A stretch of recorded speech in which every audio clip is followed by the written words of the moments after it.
귀하고 놀라운 날입니다. 하나님의 은혜가 우리 현장에 충만하기를 소망합니다.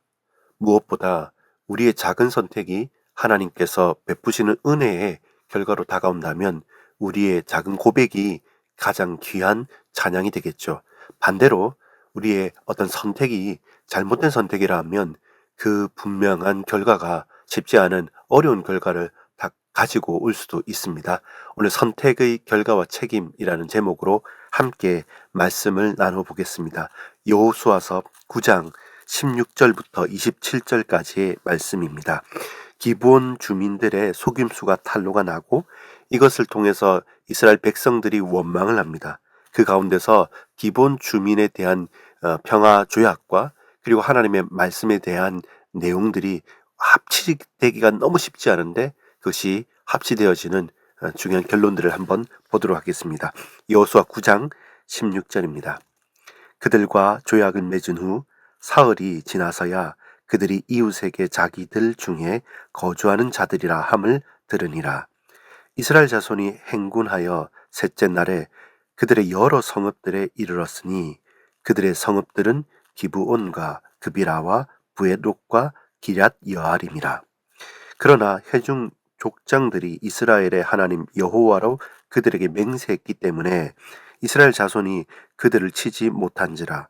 그러므로 회중이 다 족장들을 원망하니 모든 족장이 온 회중에게 이르되 우리가 이스라엘의 하나님 여호와로 그들에게 맹세하였은즉 이제 그들을 건드리지 못하리라. 우리가 그들에게 맹세한 맹약으로 말미암아 진노가 우리에게 임할까 하노니 이렇게 행하여 그들을 살리리라 하고 무리에게 이르되 그들을 살리라 하니 족장들이 그들에게 이른 대로 그들이 온 회중을 위하여 나무를 패며 물을 깃는 자가 되었더라. 22절입니다. 여호수아가 그들을 불러다가 말하여 이르되 너희가 우리 가운데서 거주하면서 어찌하여 심히 먼 곳에서 왔다고 하여 우리를 속였느냐. 그러므로 너희가 저주를 받나니 너희가 대를 이어 종이 되어 다 내 하나님의 집을 위하여 나무를 패며 물을 깃는 자가 되리라 하니 그들이 여호수아에게 대답하여 이르되 당신의 하나님 여호와께서 그의 종 모세에게 명령하사 이 땅을 다 당신들에게 주고 이 땅의 모든 주민을 당신들 앞에서 멸하라 하신 것이 당신의 종들에게 분명히 들리므로 당신들로 말미암아 우리의 목숨을 잃을까 심히 두려워하여 이 길을 이같이 하였나이다. 보소서 이제 우리가 당신의 손에 있으니 당신의 의향에 좋고 옳은 대로 우리에게 행하소서 한지라. 여호수아가 곧 그대로 그들에게 행하며 그들을 이스라엘 자손의 손에서 건져서 죽이지 못하게 하니라. 그날에 여호수아가 그들을 여호와께서 택하신 곳에서 회중을 위하여 여호와의 제단을 위하여 나무를 패며 물을 깃는 자들로 삼았더니 오늘까지 이르니라. 아멘. 오늘 제목은 선택의 결과와 책임입니다. 어찌하여 우리를 속였느냐라고 여호수아가 기브온 주민에게 묻습니다. 여호수아와 이스라엘도 선택을 한 것이고 기브온 주민들도 선택을 하였습니다. 그렇다면 그 선택에는 결과가 따르고 그 결과에 따른 책임도 따르는 것이죠. 본문에는 기브온 주민이 이스라엘 백성을 속였다는 사실이 곧 들통나게 됩니다. 사흘길만 가도 금방 알게 됐던 것이죠. 먼 곳에서 온 자들이 아니라 아주 가까이 있는 족속들로 이들은 원래 진멸의 대상이었습니다. 그런데 진멸의 대상들과 평화 조약을 맺어버린 꼴이 되었습니다. 하나님 말씀을 어긴 것인데 그것조차도 하나님의 말씀 여호와의 이름으로 평화 조약을 맺었으니까 쉽지 않은 문제가 발생한 것이죠. 이렇게 우리의 삶에는 복잡하고 여러 가지로 얽히고 설켜 있는 문제들이 있습니다.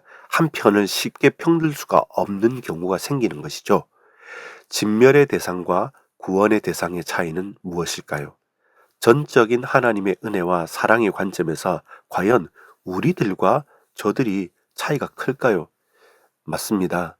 하나님께서 은혜 베푸시지 않는다면 어떤 한 사람도 구원의 대상일 수 없습니다. 다 진멸의 대상이죠. 근데 하나님께서 택하시고 은혜 베풀어 주셔야만 우리의 힘과 능력과 우리의 가지고 있는 것이 아니라 하나님 편에서 진멸과 구원의 대상인 차이가 나는 것이죠. 또 전적인 하나님의 은혜 사랑 가운데서 우리가 먼저 택함을 받은 것이지 우리가 잘난 것이 아니죠. 차라리 간절함과 그리고 그 생명 보존을 위한 지혜를 낸 것은 기브온 주민이 더 적극적이었던 것 같습니다.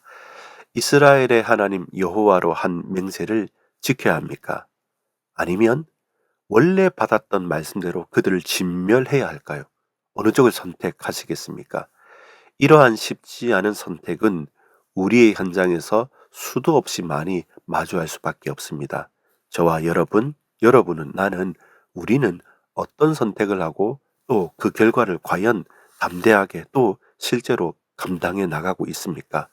오늘 묵상 두 가지 포인트를 봅니다. 첫 번째는 16절부터 21절까지 성급한 맹세에 따른 감당해야 할 문제, 22절에서 27절까지 어떻게 문제를 풀어갈 수 있습니까?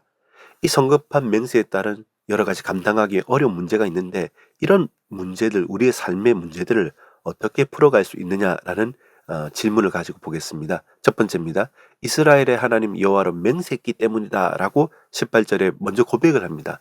사흘길쯤 지나가다 보니까 기브온 족속이 바로 이웃에 살고 있었던 것을 알게 됩니다.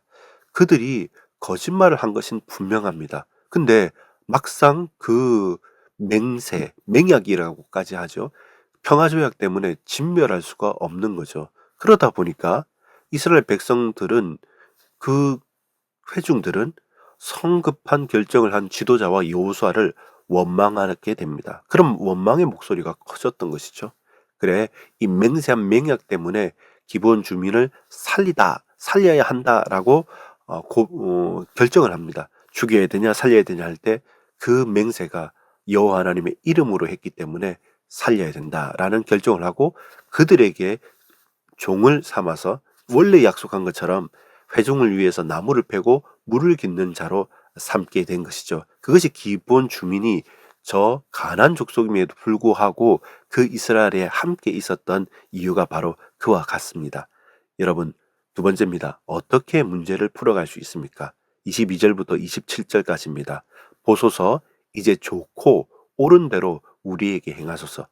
당신이 원하는 대로 좋고 옳은 대로 우리에게 행하십시오. 이 생명을, 모든 것을 내던지는 것입니다. 그것이 기브온 주민이 삶을 올인하면서 살았던 것은 분명한 것 같습니다.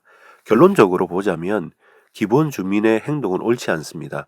거짓을 말하고 거짓말을 하면서 위장하여서 처음부터 작정하고 와서 자기 생명을 구원하기 위해서 전략을 또 거짓말을 한 것이죠.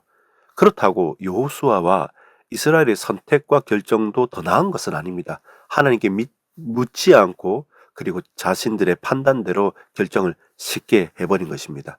현실에서 문제와 갈등과 난관에 처했을 때 저와 여러분은 어떻게 하고 계시고 어떻게 해야 합니까? 각자가 하나님의 말씀 앞에서 성실하게 감당해 가야 합니다. 순종해야만 합니다. 사실 다른 길은 없습니다. 하나님의 길을 끈질기게 따라가다 보면 확신한 것은 무엇입니까? 확실한 것은 하나님께서 이끌어 가신다는 사실입니다. 종의 역할을 자청한 기본 주민이 여호와의 제단에 봉사하게 되는 것처럼 말입니다. 실제로 우상 숭배했던 이들이 가장 성전 하나님의 예배 드리는 그 임재에 가까이 있으면서 거기에서 봉사하고 그와 또 이스라엘 회중을 위해서 나무를 하고 물을 길는 노예, 그러나 함께 있는 거민이 된 것은 바로 그런 하나님의 절묘한 문제 해결의 방식이었지 않겠습니까? 오늘도 그렇게 우리가 할 수 없지만 하나님의 지혜와 하나님의 이끄신 가운데 분명한 해답들을 또 내 문제 해결들을 찾아가길 소망합니다. 기도하겠습니다. 살아계신 하나님의 뜻과 계획과 이끄심에 예민하게 깨어서 반응하고 고백하게 하옵소서. 잘못된 길이라면 속히 돌이켜서 회개하고 다시 말씀 앞에 기준을 잡고 전진하게 하옵소서. 예상할 수 없는 막대한 은혜와 사랑을 베푸시는 하나님을 찬양합니다. 예수 그리스도 이름으로 기도합니다. 아멘.